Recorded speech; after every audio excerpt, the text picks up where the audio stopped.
Welcome to In Her Voice. My name is Kelly Covert, and I am passionate about helping women live authentically by listening to their inner voice. Get ready to be inspired by women of all walks of life that have set aside their should-bes and not good enoughs and are standing in their true voice, the voice of wisdom that each and every one of us has inside. Hello, everyone. You are listening to episode 20 of In Her Voice. My name is Kelly Covert, and I am an inner voice coach and your host and guide as we talk to women of all walks of life about how connecting and listening and living by their inner voice has made such a difference for them.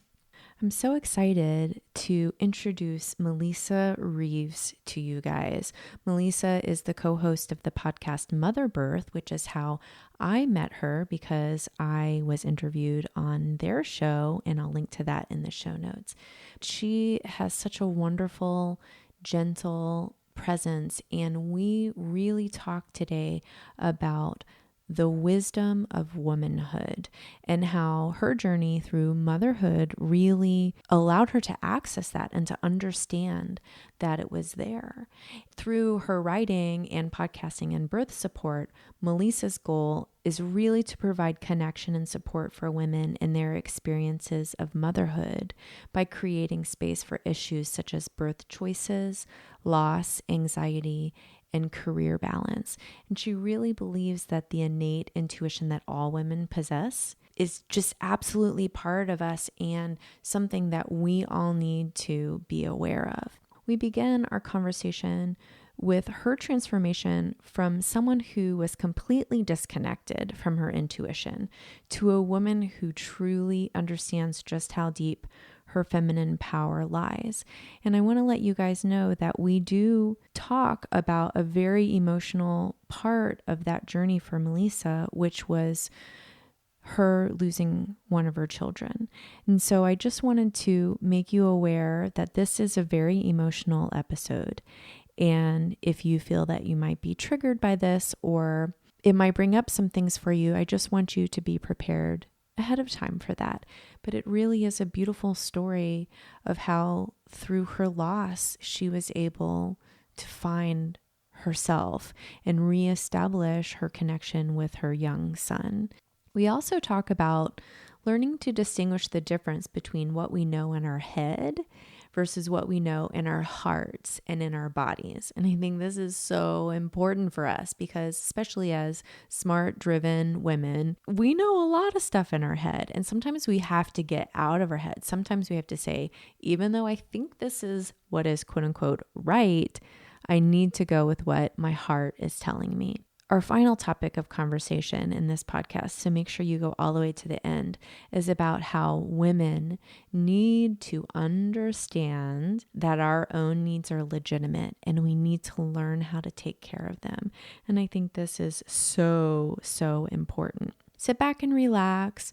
Grab your coffee or put your earbuds in. And remember that if you are listening and you're nodding your head or you're saying, yes, I get it, someone else will benefit from that too. So please share with your friend, share on Facebook, and let people know about In Her Voice. So here we go with Mellisa. Welcome, Mellisa Reeves, to the In Her Voice podcast. I'm so excited that you're here today. Thanks, Kelly, for having me. Oh, of course. And I just wanted to dive right in because what you have to tell us, I think, is so important. What you do as a podcaster on your show, Motherbirth, is really talking about how, as women, we have this intuitive wisdom that we're born with. And I think for you, that really came up as you began your journey into and through motherhood. So why don't you just start with that, talking about how you discovered this? Well, I think motherhood was definitely the inciting or transforming experience that awakened my awareness of, intuition. And I think that prior to becoming a mother, I was very disconnected from anything relating to my my femininity or womanhood or intuition. I was raised in a very black and white home. There were a lot of rules. Things were very, you do this, you don't do that. There wasn't a lot of ability to just kind of feel, what would be the right thing for you, or what would, work for this moment, or any of those kinds of things. And I think my model of motherhood was very, my mother she was very strong, and she was very capable, but she was also very afraid of a lot of things. And I think I carried that with me in a latent way as I, became a woman. And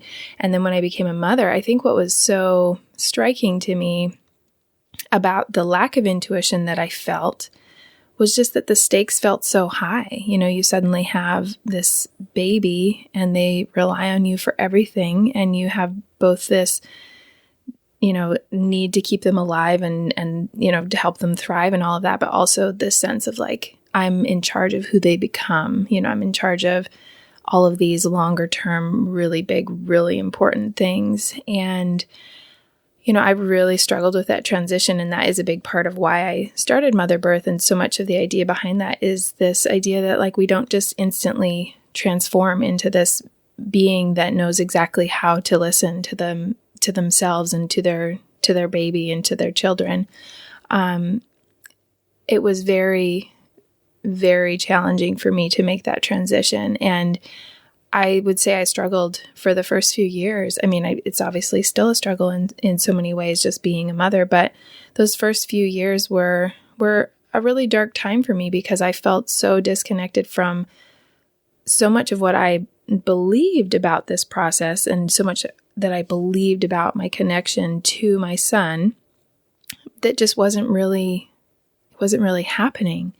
And I, over the course of a few years and a few pretty dark experiences, including the stillbirth of our second son, who was born 4 years ago now, it just really, in some ways, it was a fragmenting experience, but in other ways, it was a very connecting experience. And it both connected me to a broader sense of, being a human and being a woman and being a mother, but also connected me more to my older son, who was 4 at the time and who needed me desperately.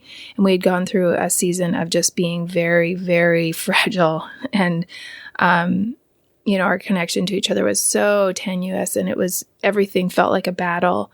And that was kind of a very awakening period for me. And I felt like so many of the things that I'd been grasping at for all of the years since my first son had been born were suddenly on the table as like, this could be swept away forever and you could be like a shell of a person, or you could like go deep into this and you could come out on the other side the kind of mother you want to be. And that's, an extreme or, dramatic experience, but it was really, I think, in so many ways what I needed to kind of really connect to where I needed to be and where I needed to go. There's so much here, Mellisa. And first of all, I want to thank you for being so vulnerable with us right now to share this, because there's such deep wisdom in this story. I can just feel it. Mm-hmm. And I kind of want to talk about that moment when your oldest son was 4 and you realized this could be it. If I don't begin to connect, if I don't begin to figure out what I have inside of me and listen to my inner voice, there might be nothing left. Yeah. What did you do in that moment? How did you begin that climb out of that darkness for yourself?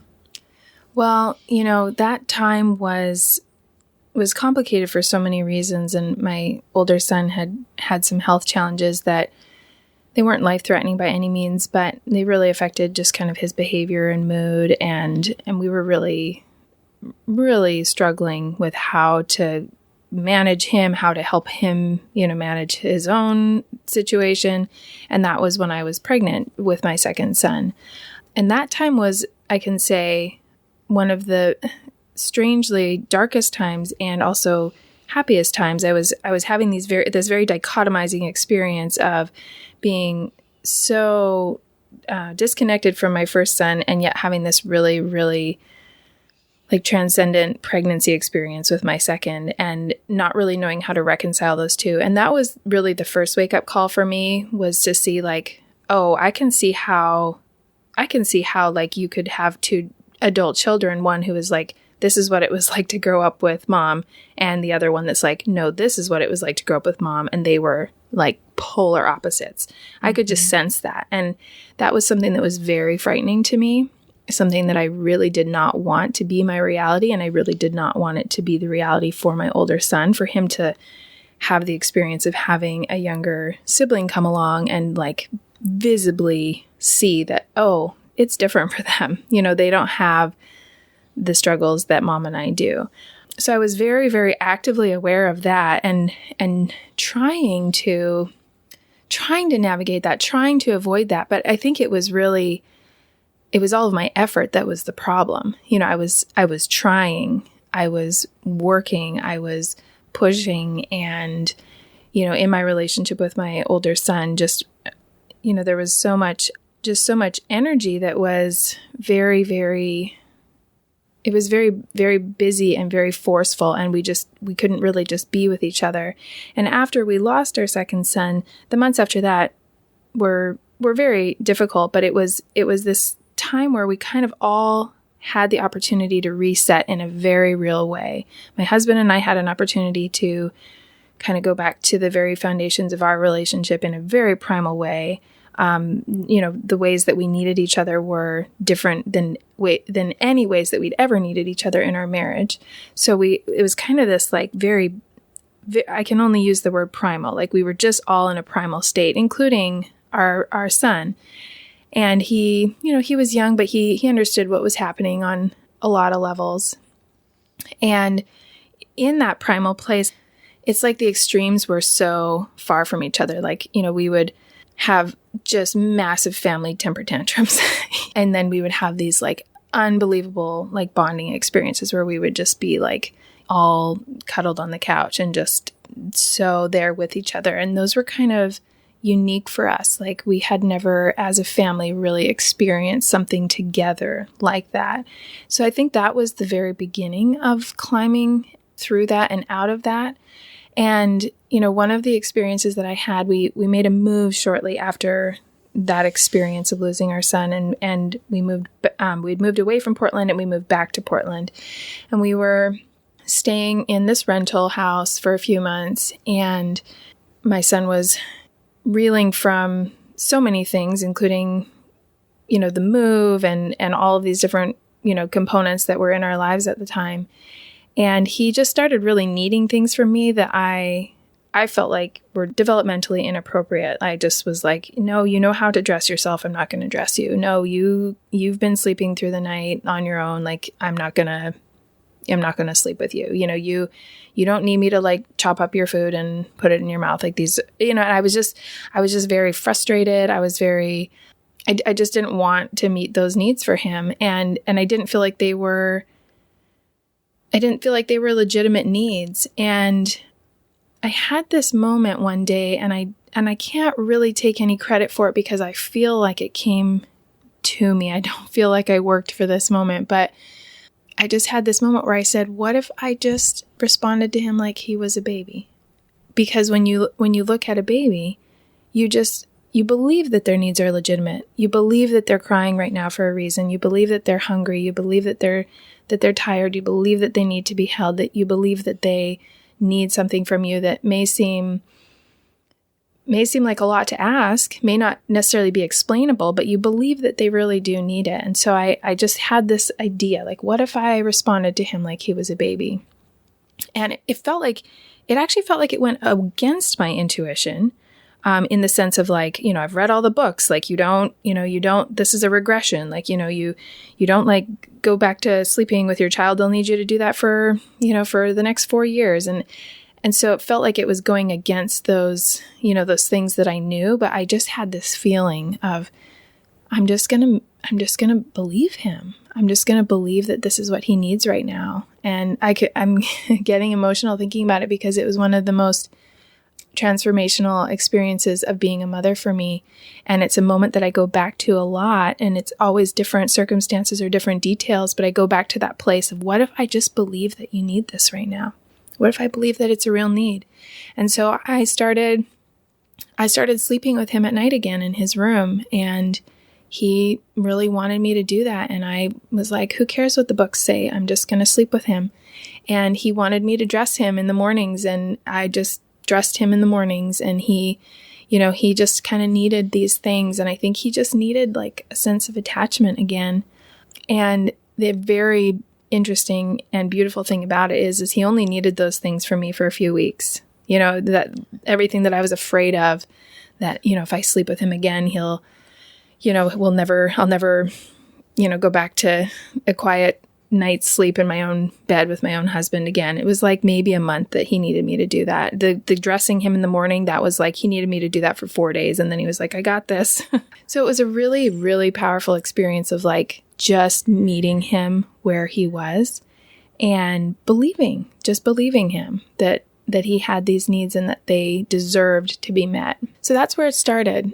That is such a beautiful story to me. And I just took some notes of things that stood out to me while you were saying it. First of all, you said, I feel like it came to me. I can't take any credit for it. I feel like it just came to me, this idea to just treat him like he was a baby again, to allow yourself to give him what he needed or what he was saying he needed, to just believe that.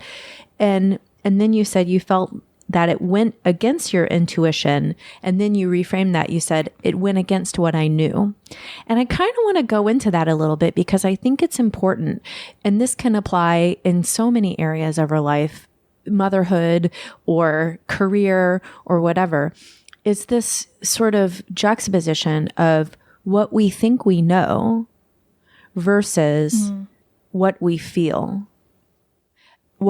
to be true. And I think that's the hardest part about that story, about what you were telling us, is that you knew it should be this, that if you did that it would be, reverting backwards. It would be going backwards instead of going forwards.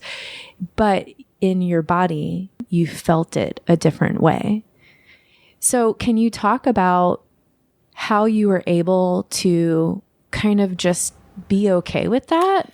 I think for me, like I said at the very beginning, part of what is different about motherhood in comparison to the seasons of life that we go through before motherhood is the stakes feel so high. And I think part of the journey of motherhood is realizing that the stakes aren't as high as we think they are.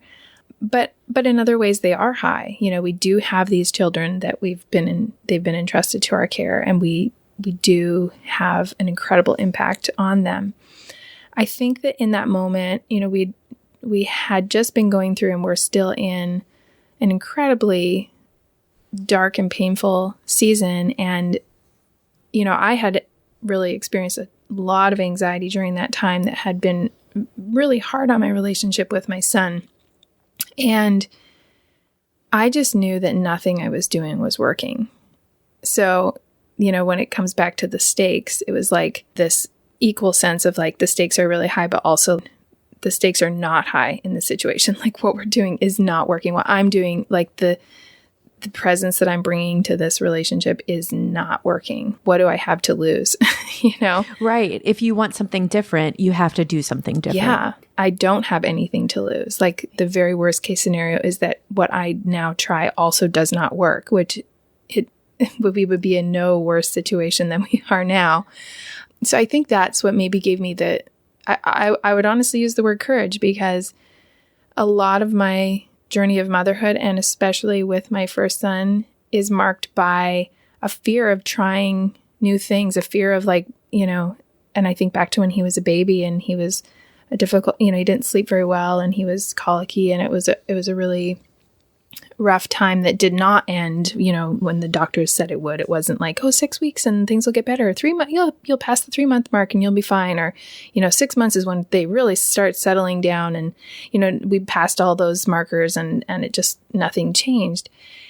And I think I really got crystallized in this mode of like, we can't try anything new. We are, whatever we're doing, like even if it's only working 10%, like that, we're going to hold on to that 10%. Like what if we try something new and it only works 5%? Like I'm not willing to sleep 30 minutes less a night when I'm, or when I'm only sleeping 3 hours, Yeah. And I think I just got to a point where I had enough courage to say, who cares? Like we'll figure it out as we go. Yeah. And I'm grateful that what followed was a season of connection and of sort of reinforcing this idea that no, you can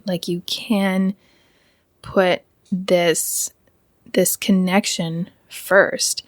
And at the time I was not as necessarily, I wasn't necessarily using this language at the time, but I can look back on it and see it through this lens. There's a book by Gordon Neufeld called Hold On to Your Kids. I'm not sure if you've heard of it, but I know a lady who does kind of parenting coaching and that kind of stuff around his, theories of parenting, which is kind of a developmental based model that takes into account, different attachment roots and that kind of thing.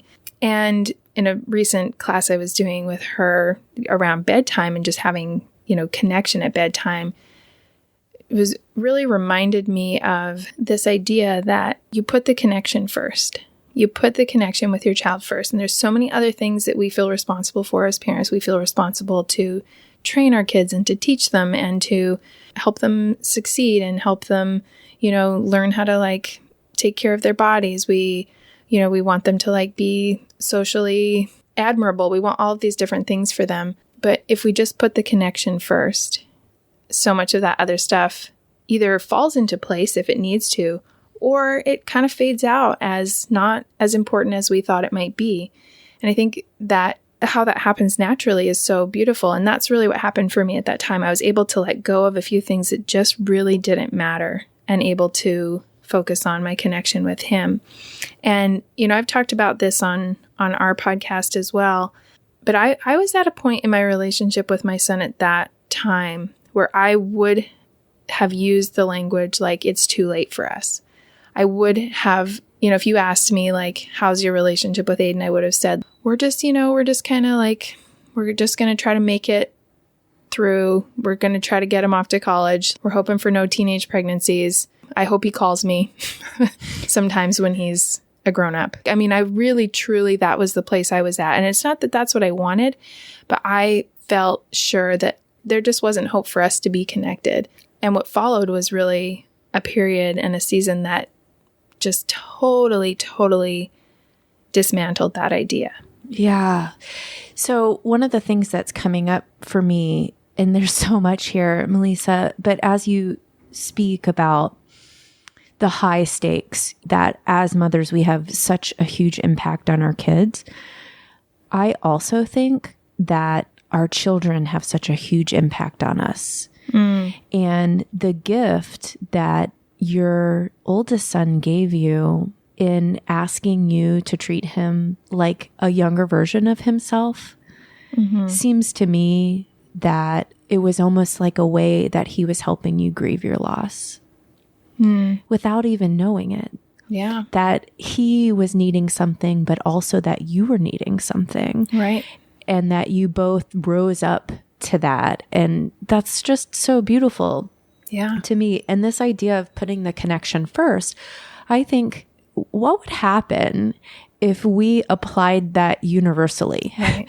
So not just to our kids, but to our spouses, to our friends, to our coworkers, to ourselves. What if we put the connection first? How would that feel different from how we're living? How would that change our relationship with fear? Like you said, you were so worried, you were so scared that you were going to lose what little ground that you had, that you were unwilling to try something new. But once you started to put that connection first, you realized that's the important thing. I don't have to hold on to all of this other stuff because it will come. Yeah. And where the abundance in our lives lie is in our connection. And that can be an abundance of emotional love. It can be an abundance of physical love, financial security, wisdom. You know, when we put our connection with ourselves first, that's where our wisdom is. Right. And I just love the idea of applying that universally. Even it could be an experiment, right? So for 1 week, I'm going to put all of my connections first. I'm going to make my connections with each person that comes into my life a priority and just see how that feels. Yeah. So that's just beautiful. Thank you. Thank you for saying that. I've never heard it explained quite like that, but I love the whole idea of that. Yeah. And I find it's one of those things that you have experience with, but then, then it kind of fades into like this idea again. And we all experience these ups and downs of motherhood where we have these times where it's like, yeah, things are not that every moment of every day is easy, but you have kind of just like a feeling of being a mother is life-giving. And then you have seasons where it's just like, soul-sucking. Yeah, it's soul-sucking is absolutely the word. And, so you just kind of have to like come back to these things and to these ideas. And sometimes they take a while and, it's like, I picture like a seed germinating, it takes a while for that seed to germinate again. But, even just in the last, we just had another baby and she's 4 months old now. And my older son is, he's almost 8 now. And there's a really big age gap, and he's in so many ways handled this transition beautifully. He's very sweet to his sister, very happy to have her. He speaks I'll just give you an example. My Mother's Day card this year said, "Thank you for Etney." That was like what it said. So he's very much like opened his heart to her, but at the same time, in these other ways, more relating to us, we're seeing like a lot of inner, his emotional life is closer to the surface, and there's a lot going on and a lot coming out. And I think it's really easy, especially when you have something like a newborn, to take your time and attention. It's easy to either dismiss those things or to acknowledge them, but to say like, I don't have the energy to go there. Like, I don't have the energy to give you what you need right now. And so I've been kind of in this place again with him, where the last couple of weeks I've really had to like say, okay, like what does he need from me right now? Because he's not getting his needs met. What does he need? As your kids get older and as they start getting like sassy and ridiculous and all of these things, in some ways it's like you just have these moments where you're like, who are you? Like, why are you like this? One of the other things that comes from that, the ideas of Gordon Neufeld, is this idea that what we need to offer our kids is an unconditional invitation to exist in our presence. And that line, that will like level me. If I like spend any time going into that, it literally levels me. And that comes back to one of the things that you talk about all the time, which is worthiness. Like, he just deserves to be in my presence. He deserves my love, even though this morning was nothing but battles and he hasn't said 2 words to me that weren't like completely rude today. He unconditionally deserves to be in my presence and deserves my love. Absolutely. And when I'm able to reframe it that way, then I'm able to see him again. I'm able to see like, okay, what is it that you need? What is it that you need today, right now? And I think I often get caught, wishing for earlier times or simpler times where it's like, okay, this is what you used to need. Why can't you just need that now? And the truth is he doesn't. Now he needs something totally different. And I have to use, coming back to what we're talking about today, I have to be able to listen both to him, but also to my inner voice to see what is it that he needs now, because he doesn't need me to sleep with him in his bed anymore.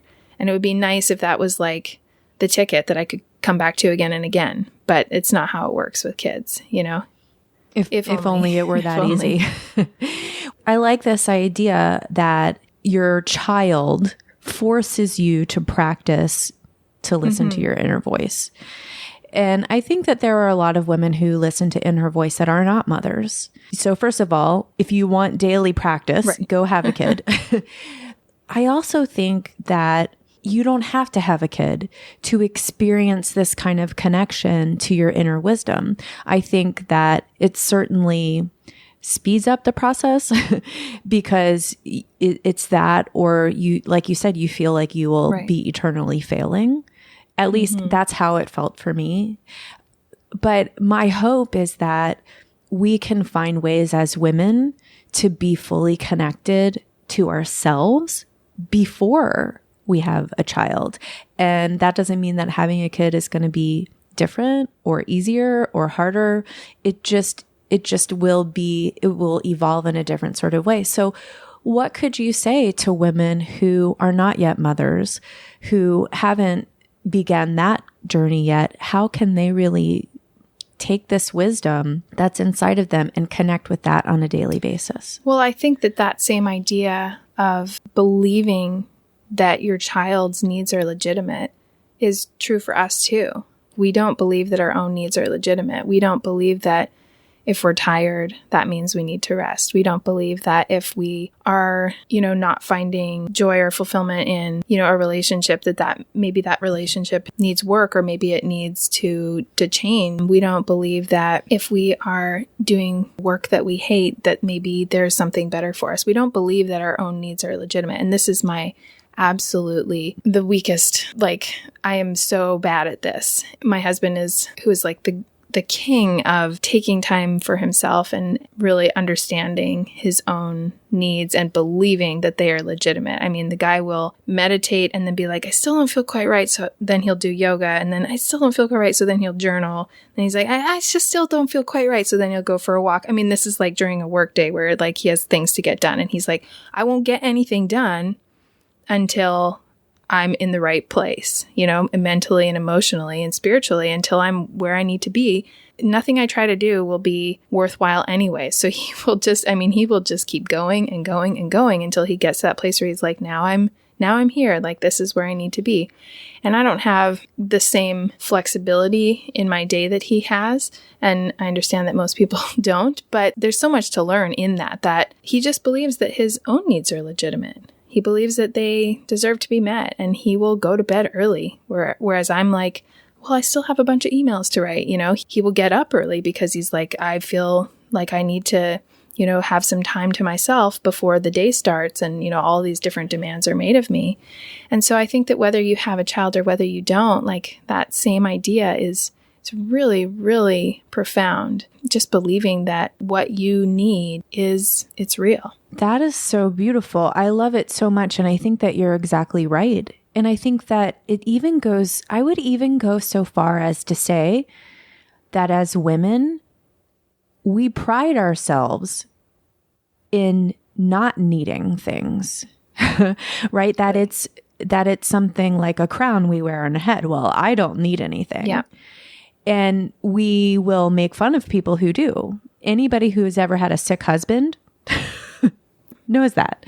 Your husband has a little cold and he will be in bed all day long. Right. And we're like, well, I'm vacuuming and taking the kids all over the places. And that's not something that we should be proud of. No, it's like Brene Brown. She uses the language in our society, exhaustion is a status symbol. Oh my gosh. Yeah. And when are we going to figure it out that you're exactly right?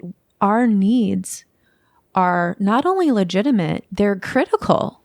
Right. Because we're taking care of more than just ourselves most of the time. Mm-hmm. And whether that care that we're extending out is to our kids or to our spouse or to our work, to our parents, to our pets, whatever that energy going out is going to, that's important energy. And if we're not protecting it in this way and acknowledging what we need in order to keep it charged up and keep it filled up, then we're not doing any favors to anybody that we're serving either. Definitely. This is so great. Thank you so much for just opening our eyes to this idea that, number one, our womanly wisdom is there. We don't have to wait. until we have kids to access that. All we have to do is to acknowledge that our needs are important. But then I think taking it to that next level for the mothers who are listening, acknowledging that your kids' needs are there for a reason. Yeah. And to believe in them. I once read this blog post and it was so beautiful. I'm going to try to find the link to it and I will put it in the show notes. But it was a friend of mine wrote it, and it was a similar situation as what you were talking about with your 4-year-old when he was 4, where he was being very demanding on her attention and energy. And she had this moment of realization that when she was the same age as him, that's also what she needed, and it wasn't given to her. That's a whole other episode, but that is very much my story as well. Yeah. And I think that to sometimes take ourselves back to that age and say, what did I need in that moment? And how can I give that to myself now and to my child now? Because oftentimes the things that we withhold from ourselves and from our loved ones are the very things that were withheld from us. Yeah. And that we are withholding from ourselves. Oh my God. Yeah. You're right. You're going to have to come on again and we're going to have to talk about that. Yeah, that's a rabbit hole for sure, but it's a good one. Yeah. So I have one last question for you before we wrap up, Mellisa. And that is, what is your inner voice saying to you right now? Well, this is a very timely question because I am very much in this place where I have a 4-month-old, and I have in so many ways this, what feels like this opportunity to, have a do-over. And there's so much about that is both frightening and life-giving and also just a false expectation. And so what I'm really, really, really leaning into right now is this idea that I just have to be present. I don't have to think about, well, when my son was 4 months old, we were still swaddling him, or, we were doing this or we were not doing that, and this was working and this wasn't, and, and this is, I'm going to, do this differently. I'm going to do that differently, or, we're going to do that the same because that worked. I'm just going to be, and I'm just going to follow her lead, my daughter's lead, and also just listen to myself. And what's been really incredible is just how adaptable I feel as a mother right now, to be able to say, this is what today looks like. This is what I'm going to try in this situation. These are the needs that I'm seeing, and I'm just gonna be. That is so wonderful and such a perfect resting point for us in this conversation. Why don't you let all of our listeners know where they can find you, where they can listen to your podcast and all of that good stuff? I co-host a podcast called Motherbirth, and it is all about telling just the stories of the transformation and transition to motherhood, really focusing on this idea that it just doesn't happen instantaneously. We don't just get a newborn plopped on our chest and we instantly have everything that we need to navigate motherhood. It's really a journey, and for so many people it starts even before they, have children of their own.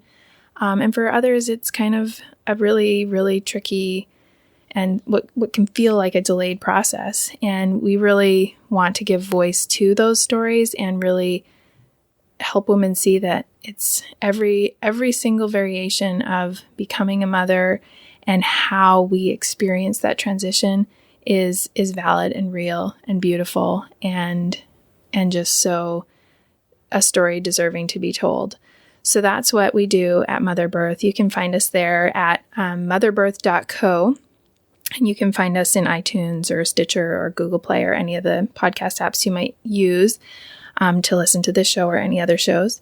And then I also write, and I'm probably going to be transitioning some things, but currently my writing is at wombandhearth.com. And I just write about my experiences of motherhood, loss, career balance, all of that different kind of stuff. So that's where you can find me online.